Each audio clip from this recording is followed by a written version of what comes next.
하나님 말씀 보도록 하겠습니다. 모두 자리에 수련하셔서 출애굽기 1장 12절부터 22절까지 있는 말씀을 합독으로 봉독하겠습니다. 출애굽기 1장 12절부터 22절까지 있는 말씀은 구약 성경 82쪽 가량에 있습니다. 그러나 시작. 그러나 학대를 받을수록 더욱 번성하여 퍼져나가니 애굽 사람이 이스라엘 자손으로 말미암아 근심하여 이스라엘 자손에게 일을 엄하게 시켜 어려운 노동으로 그들의 생활을 괴롭게 하니 곧 흙 이기기와 벽돌 굽기와 농사의 여러 가지 일이라 그 시키는 일이 모두 엄하였더라. 애굽 왕이 히브리 산파 십브라라 하는 사람과 부하라 하는 사람에게 말하여 이르되 너희는 히브리 여인을 위하여 해산을 도울 때에 그 자리를 살펴서 아들이거든 그를 죽이고 딸이거든 살려두라. 그러나 산파들이 하나님을 두려워하여 애굽 왕의 명령을 어기고 남자 아기들을 살린지라. 애굽 왕이 산파를 불러 그들에게 이르되 너희가 어찌하여 이같이 남자 아기들을 살렸느냐? 산파가 바로에게 대답하되 히브리 여인은 애굽 여인과 같지 아니하고 건장하여 산파가 그들에게 이르기 전에 해산하였더이다 하매 하나님이 그 산파들에게 은혜를 베푸시니 그 백성은 번성하고 매우 강해지니라. 그 산파들은 하나님을 경외하였으므로 하나님이 그들의 집안을 흥왕하게 하신지라. 그러므로 바로가 그의 모든 백성에게 명령하여 이르되 아들이 태어나거든 너희는 그를 나일강에 던지고 딸이거든 살려두라 하였더라. 아멘. 말씀과 예배를 위해 기도하겠습니다. 존귀하신 하나님 아버지, 오늘 참 여러 변화가 심한 일기에도 불구하고 우리 주님을 찬양했고 또한 하나님 말씀으로 예배 드립니다. 주님의 성령께서 우리의 어떤 형편과 처지에 상관하지 아니하고 우리에게 주님께서 권면하실 말씀으로 권면해 주시고 또한 그것이 우리의 생명을 살리실 뿐만 아니라 하늘의 소망을 둔 신앙의 삶을 살도록 이끌어 주실 줄 믿습니다. 우리 주님의 이끄심을 우리가 순종하며 나아가니 하나님 아버지, 주님 우리 심령 속에 마음껏 역사해 주시고 일해 주시고 감동케 해 주옵소서. 예배 모든 시종을 주님께 의탁할 때 귀하신 우리 주 예수 그리스도 이름으로 기도하옵나이다. 아멘. 자리에 앉으시겠습니다. 오늘 읽은 말씀을 본문으로 해서 용기 있는 믿음이라는 제목으로 하나님의 말씀 나누겠습니다. 화면을 좀 봐주실까요? 네, 니콜라스 조지 윈스턴 경이라는 분이 계십니다. 이분은 영국 사람인데요. 나이가 많이 돼 보이죠? 2015년도에 세상을 떠나셨는데 1909년생인데 2015년을 사셨습니다. 106세를 수를 누리시고 돌아가셨는데 이분은 영국 사람입니다. 영국 사람이고 1939년이 독일 나치 히틀러 정권 아래에서 유대인들을 말살시키고 유대인들에 대한 처형, 사형 정책을 펼칠 때 여러분 쉰들러 리스트라는 분 이름을 들어 알고 계시죠? 쉰들러 리스트라는 이름도 아주 유행했고 영화도 다 나왔습니다. 이분의 영화는 아직 나오는지 모르겠는데 그분 쉰들러 리스트만큼의 그 인원을 구출해낸 건 아니지만 그가 평생에 39년 3월부터 9월까지 유태인 탈출 특별열차 계획을 이분이 거의 전적으로 떠맡다시피 했는데 저 탈출 열차를 통해서 669명이 구출을 받았습니다. 그런데 그 조건이 뭐냐면 16세 미만이어야 되는 거예요. 어린 아이들만. 성인들은 탑승도 못하고 그냥 만약 가족이 이제 있었다고 한다면 부모님은 탈출하지 못하고 이제 그때 죽임을 당했을 것이고, 그 자녀들 중에도 16살 미만만 그 탑승할 수 있었다고 합니다. 근데 이분이 그러니까 1939년에 저 일을 하고도 1988년이 될 때까지 약 한 몇 년이 흘렀죠? 40년, 한 50년이 가까이 흐른 후에까지도 자기가 어떤 일을 했다는 것을 아내에게도 말을 하지 않았습니다. 우연히 아내가 천장에 있는 다락방에서 어린 아이들의 리스트, 이름 목록하고 그들의 사진들을 발견하면서 처음 이제 세상에 알려지기 시작했어요. 그래서 아마 여러분 이분을 이렇게 유튜브에 검색해 보시면은 이분을 통해서 구원받아서 지금 이제 50년이 흘렀으니까 다 어른이 됐죠. 희끗희끗한 어른이 됐는데 그 어른들과 함께 이제 어떤 시간을 가지는 장면을 볼 수 있습니다. 이분이 저 특별 열차로 탈출 계획을 세우고 거의 669명을 구출했는데, 그 구출한 699명으로부터 태어난 자손의 번성, 그들의 번성한 인원 숫자가 6,000명이나 돼요. 그러니까 6,000명이나 되는 사람이 저들로부터, 그러니까 16세 미만이었으니까 다 결혼을 하고 자녀를 낳아서 6,000명이나 됐다는 것입니다. 모두 유태인들이죠.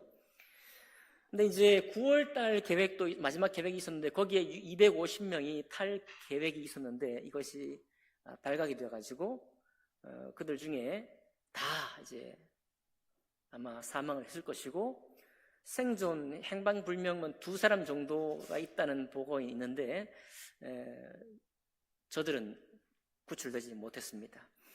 어쨌든 39년이면 아직 독일이 여전히 항복하기 전이잖아요. 그리고 유태인들에 대한 아우슈비츠라는 그런 걸 통해 가지고 가스실 고문 등을 통해서 많이 죽어가던 때에 저런 탈출을 계획했는데, 만약에 이 사람이 아직도 독일의 힘이 막강할 때 발각이 되고 저 계획이 노출이 됐다고 한다면 이분이 어떻게 되겠어요? 살아남기가 어렵겠죠. 거기도 독일에도 첩보부대가 있지 않겠습니까? 쥐도 새도 모르게 죽일 것입니다. 그런데 그런 것을 감수하고 건져낸 것이죠.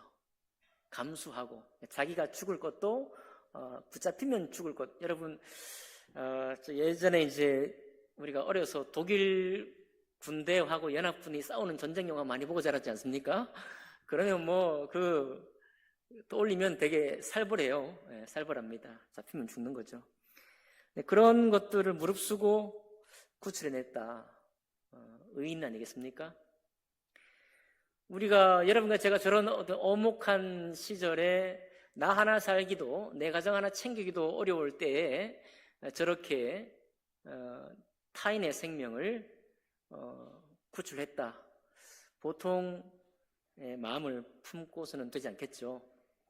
그러나 여러분, 예수 그리스도를 믿는 여러분과 제가 우리가 앞으로 어떤 일을 겪게 될지 모르지만은, 그러나 이제 한번 이 말씀 그리고 이 예화를 통해서 한번 준비해 보는 거예요.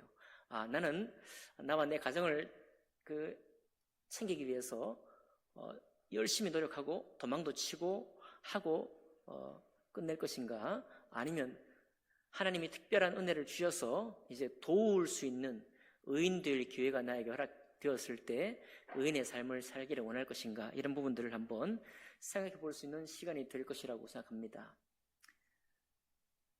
정급하면 도망가야죠. 그러나 이런 생애를 보면서 우리는 내가 내 목숨이 정말 경각간에 달려있을 때 홀로 도망만 쳐서 살아남았다고 하는 그런 존재로 내 역사, 내 인생의 역사에 기록되지는 않았으면 좋겠다, 그런 생각이 들지 않겠습니까?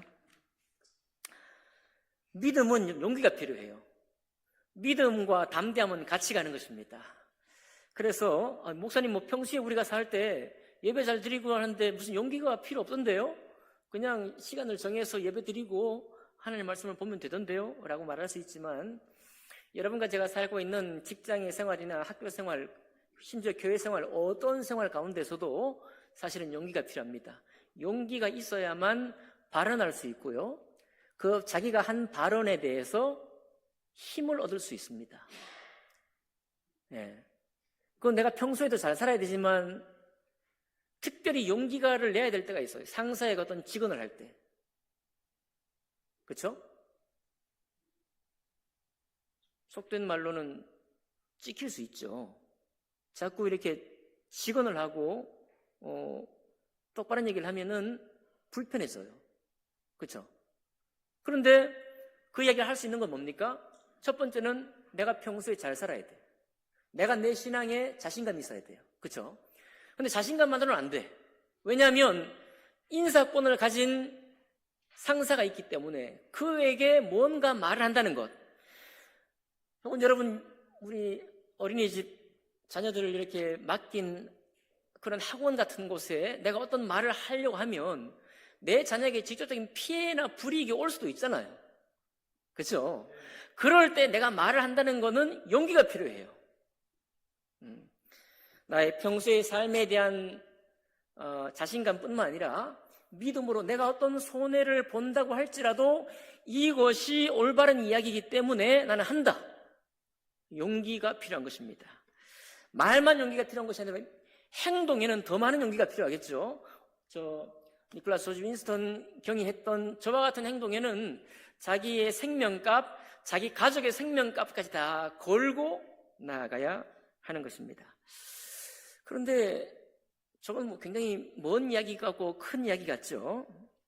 우리 가까운 곳에도 이미 우리가 최근에 겪은 일 가운데서도 자기의 목숨보다 타인의 목숨을 그 귀히 생각했던 사람들이 많이 있어요. 여러분, 세월호가 지금 10주기가 지났는데요. 저도 오늘 처음 봤습니다. 이 세월호 때 의인들이 어떤 사람이 있었던가. 여러분, 여기 어르신들은 그 사건에 대해서 왈가왈부하시기도 했고, 그런 일도 많이 있었습니다만은 오늘은 사고 현장에 있던 사람들의 움직임에 대해서 여러분께 좀 들려드리기 원합니다.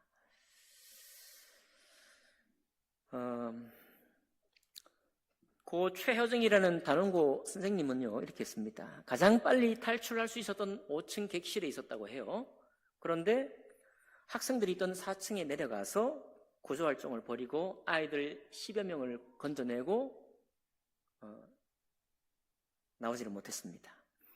고 남윤철이라는 교사는 있는데 이분은 학생들에게 구명조끼를 던져주고 비상구로 인도했다라고 하는 살아남은 학생들의 진술이 있어요. 그리고는 그게 생전의 마지막 모습이었습니다. 또 고 전수영이라는 단원고 선생님은 여기도 역시 가장 빨리 탈출할 수 있었던 5층 객실에 있었지만은 구명조끼도 입지 않은 채 이분은 3층까지 내려와서 학생들을 밀어서 올렸습니다. 자기 손으로. 그리고 탈출하지 못했죠. 이광욱이라는 민간 잠수사입니다. 이분은 세월호 참사 현장 수중에서 구조활동을 벌이던 베테랑 잠수사인데 잠수 활동을 하다가 역시 자기 생명을 잃게 되었습니다. 고창석이라는 선생님은 아직도 시신이 미수습된 채로 남아있는데요. 탈출해라고 소리치면서 아이들에게 구명조끼를 벗어주고 자기 구명조끼겠죠. 자기 거를 벗겨주고 벗어주고 끝까지 학생들을 구조했고 이분은 9명이나 되는 사람이 아직 시신이 미수습된 사람인데 그 중에 한 명이었습니다. 그런가 하면 이벤트 업체 대표도 있어요. 고 안현영이라는 분이 있는데 이분은 평소에 운동신경이 굉장히 뛰어났다고 해요. 충분히 탈출할 수 있었던 사람인데 아이들을 탈출시키고 마지막까지 선내에 남아있다가 변호를 당했습니다. 고 양온유, 김주아라고 하는 단원고 학생이 있는데 우리 동명이인이 있군요. 바로 탈출할 수 있었던 갑판까지 나왔어. 탈출하려고 나왔는데 아래쪽 선실에서 친구들이 울음소리를 듣자마자 주위의 만류에도 불구하고 구조하러 내려갔다가 역시 그가 그 인생의 마지막이 되었습니다. 고 이혜봉이라는 선생님은 난간에 매달려 있던 학생 10명 정도, 10여 명을 구조한 후에 선내에 남아있던 학생들을 구하기 위해서 다시 또 배로 들어갔어요. 그리고 나오지를 못했습니다. 진도 해역의 어민들이 있는데, 어민들이 해경이 구조를 좀 일찍 잘 서둘지 못하고 때로는 구조를 또 막고 있을 때 90여 명을 구조를 했다고 합니다. 신모모라고 하는 단원고 학생이에요. 학생은 서 있기도 힘들 정도로 세월호 선내가 기울어져 있을 때 객실 6객실을 돌면서 친구들에게 구명조끼를 나누어 줬습니다. 그리고 자기는 역시 이분은 살아있군요. 김동수라는 일반인 성격이 있습니다. 이분은 자신의 몸에 소방 호스를 감고 학생들을 끌어올리는 등 학생 10여 명을 구조했습니다. 이후에 참사 당시의 정신적 상처로 고통을 지금까지도 호소하고 있다고 해요. 트라우마 때문에. 이종인이라는 민간 잠수업체 알파 잠수 기술공사 대표라는 분이 있는데, 이분은 다이빙 벨이라는 이 구조 도구를 구조체를 이용해서 세월호 구조 활동을 벌였다고 했습니다. 등등 많이 있습니다. 사실은 세월호가 너무 정치적으로 이용되거나 아니면 여러 가지 공감하지 못하는 분들의 좀 악담 가운데서 이 사건을 말하는 것이 불편하신 분들이 많이 있어요. 여러분 가운데는 그런 분이 안 계시기를 원합니다. 특별히 오늘 여기에 다른 사람의 생명을 구조하고 자기 생명을 잃어버린 교사 선생님, 친구, 또래 학생, 그리고 일반 민간업체 대표, 잠수사들을 생각해 볼 때 여러분과 제가 기울어진 배에서 이제 수많은 사람이 갇혀 있고 몇 사람은 몇 사람은 탈출하고 여전히 그만큼의 많은 숫자가 갇혀 있을 때 어떻게 행동했을까 우리 한번 생각을 해보는 것입니다.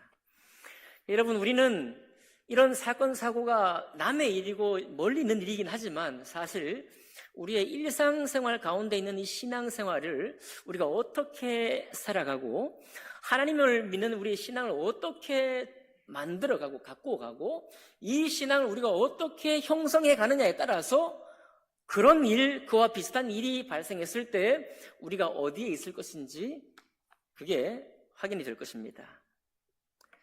오늘 출애굽기 1장에는 믿음의 산파들이 나와요. 하나님이 아니죠. 애굽 왕 파라오, 당시에 파라오라고 하면 그 권세가 어마어마한 사람들이죠. 이 파라오의 명령을 어긴다는 건 자기 목숨을 내놓는 것입니다.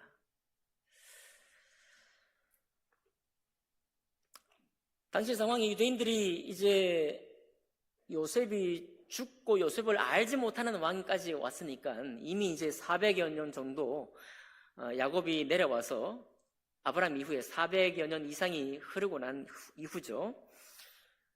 유대인들이 이제 이집트 땅에 살면서 번성을 했습니다. 사람들이 숫자가 많아지고 또 강해서 이집트의 왕이 불편할 정도로 저들이 위협을 느낄 정도로 많은 사람들이 태어나고 강성했습니다. 요즘으로 따지면 프랑스 같은 경우에 이제 이민자가 너무 많아가지고 굉장히 소요도 있고 그런 얘기 들어봤죠. 미국 같은 경우도 이민자들의 천국이다. 옛날에는 그런 얘기 있었는데 많은 이제 이민이 들어오니까 정책도 바꿔야 되고 해당 나라에 살고 있던 원래 시민들이 불편을 겪고 있는 그런 호소를 듣게도 됩니다. 여기 이제 이집트가 바로 그런 상황인 거죠. 그래서 이제 바로가 이 사람들 그만둬두면 안 되겠다 하고서 많은 중노동을 시키고 학대를 했습니다. 아주 힘들게 내가 이게 못 살겠다. 아마 그런 사람 중에 어떤 사람은 탈출해서 다른 나라로 이민 갈 수도 있겠죠. 그렇게 심하게 학대를 하고 국고성과 라암세스의 그런 성을 세울 때 아주 재료도 제대로 주지 않고서 그 성을 더 빠른 시간에 세우라고 했습니다. 근데 오늘 12절에 보니까 그러나가 나오죠. 그러나 하나님의 그러나가 나와요. 성경에 보면 여러 군데 하나님의 그러나가 나오는데 여기가 바로 하나님의 그러나입니다. 학대를 받을수록 더욱 번성하여 퍼져나가니 애굽 사람이 이스라엘 자손으로 말미암아 근심하였더라. 그렇죠? 그리고도 더 어려운 노동을 시켰다라고 하는 것이 14절에 나옵니다. 그런데 이걸로도 안 돼. 이 정책을 펼쳐도 여전히 번성하는 이 이스라엘 백성들을 말릴 수가 없는 거예요. 계속 번성하고 계속 강건해지는 겁니다. 그래서 이 이집트 왕 파라오가 더 뼈아픈 정책을 펼치기 시작했어요. 16절에 보니까 히브리 산파 두 사람에게 말합니다. 아마 대표 산파겠죠. 오늘날로 따지면 산파 연합회가 있겠죠.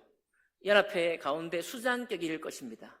그렇죠? 히브리 산파가 뭐 이 두 사람만 있지 않겠죠. 많은 산파를 대표해서 이 두 사람 불러서 앞으로 이렇게 해라 라고 하는 명령을 준 거예요.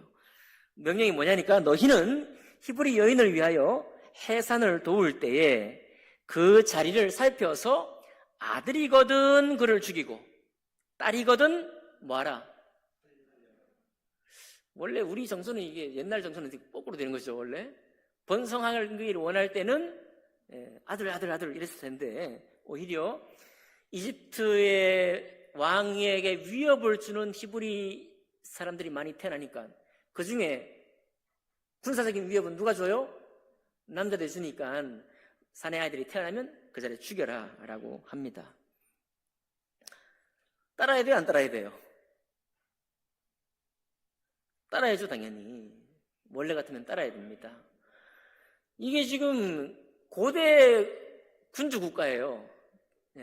왕의 명령이면 무슨 뭐 합리적인 뭐 항변 법정이 있습니까? 무슨 소송을 할 수 있겠지만은 이 지엄한 명령을 거절한다는 건 생각하기 힘든 것입니다. 그런데 17절 보니까 이 왕이 이렇게 지엄한 명령을 했는데 그러나가 또 나와요. 그러나 산파들이 하나님을 두려워하여 애굽 왕의 명령을 어기고 남자 아기들을 살린지라 그랬습니다. 뭐 때문에요? 누구보다요? 애굽 왕보다. 애굽 왕보다 하나님을 두려워했다. 이 참 아름다운 말이죠. 말은 너무 근사하죠. 말은 얼마나 우리가 흠모할 만한 말이에요. 근데 이 말의 뜻은 뭐냐면 애굽 왕 말을 따르자면 나와 내 가족이 멸문지화, 일족이 멸망될 수 있는 그 일을 선택할 것이냐, 아니면 하나님을 섬기되 아니 자기도 살고 명령도 따라가서 하나님 섬길 수 있잖아요. 그렇죠? 이건 애굽 왕의 명령이니까 따르고, 그리고도 자기의 생애 동안 하나님을 섬길 수 있어요. 왜 없습니까? 단지 자기에게 주어진 명령이니까 따를 뿐이다 하고 얼마든지 신앙생활을 할 수 있습니다. 그런데 이 산파들이 하나님을 두려워했다는 이 두려움은 자기의 생명까지 건 신앙 고백인 거죠. 자기 가족의 생명까지 걸린 신앙 고백인 거예요. 그 고백이 두려운 애굽 왕의 지엄한 명령을 도리어 등 뒤로 하고 하나님을 경외함으로 그 왕의 말을 듣지 않고 살려뒀다. 말하자면 저항을 한 것이죠. 불복종을 한 것입니다. 공의로운 불복종을 선택한 거예요.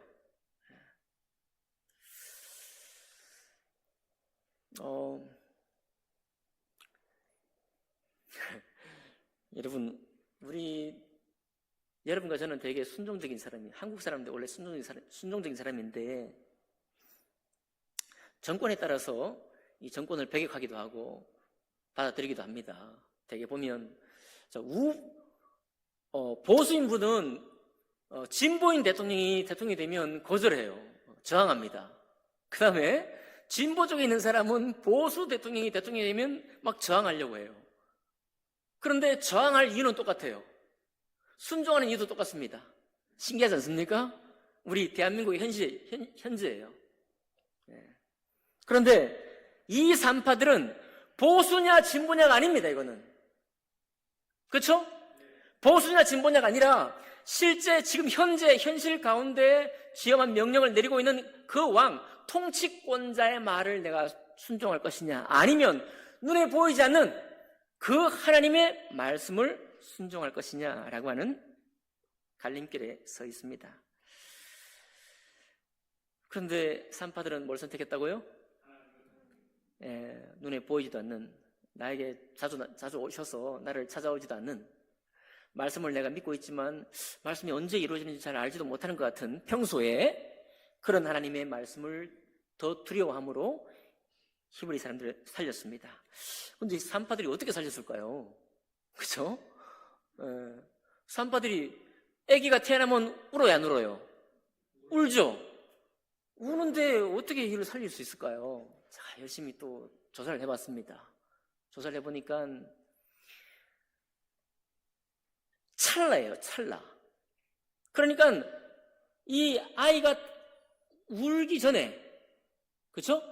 울기 전에 산의 아이면 산파의 어떤 그 손놀림으로 생명을 끊을 수가 있는 거예요. 산파의 손놀림으로. 울기 전에 해야 되지 않겠습니까? 너무 시간이 지나면 다 알잖아요.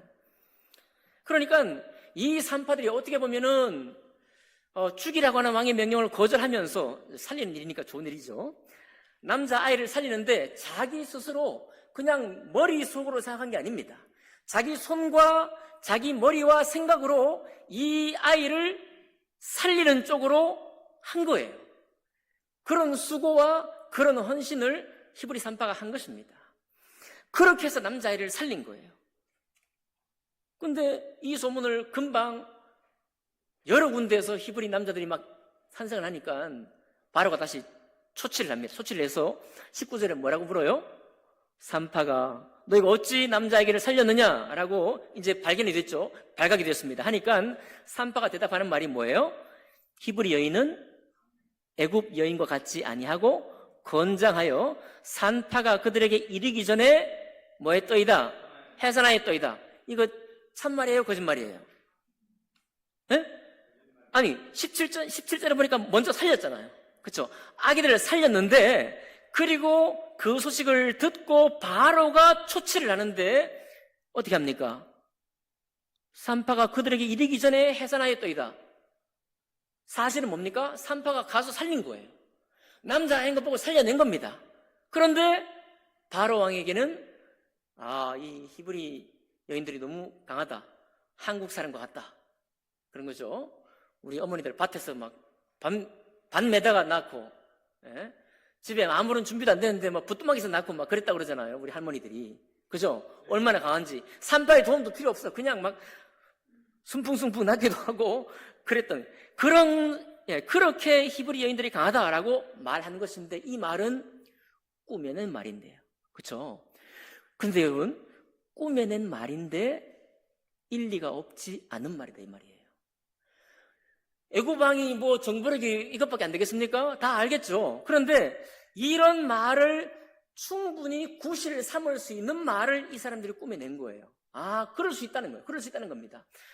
만약에요, 남자아이를 뻔히 보고 이 산파가 뭐 살지 못하게 죽였다고 한다면 이런 일이 있을 수 없잖아요. 그 순간에 다 살려내고 더 이상 산파가 영아를 살해했다, 아이를 죽였다, 그런 이야기 듣지 않도록, 또 산모가 그것을 깨닫기 전에, 그죠? 산모가 깨닫기도 전에 그 일을 치밀하게 준비해서 행한 것입니다. 그렇게 하고 애굽 왕 바로가 초치할 때 이렇게 그럴 수도 있겠나 할 정도의 말을 만들어낸 거예요. 여러분, 얼마나 그러니까 이 산파들이 이것을 계획했을 때 살 떨렸겠어요. 이것을 준비했을 때 자기가 나중에 이 문제가 생길 것을 알고 그때 내가 무슨 말을 해야 될까, 그런 상황이 올 것을 미리 짐작하지 않았겠어요? 그리고 그 기다리는 동안에 간다면 얼마나 서늘했겠습니까? 그런 상황 속에서 히브리 산파들이 애굽 왕 바로의 말을 듣지 아니하고 하나님을 경외해서 생명을 살려낸 것입니다. 여러분,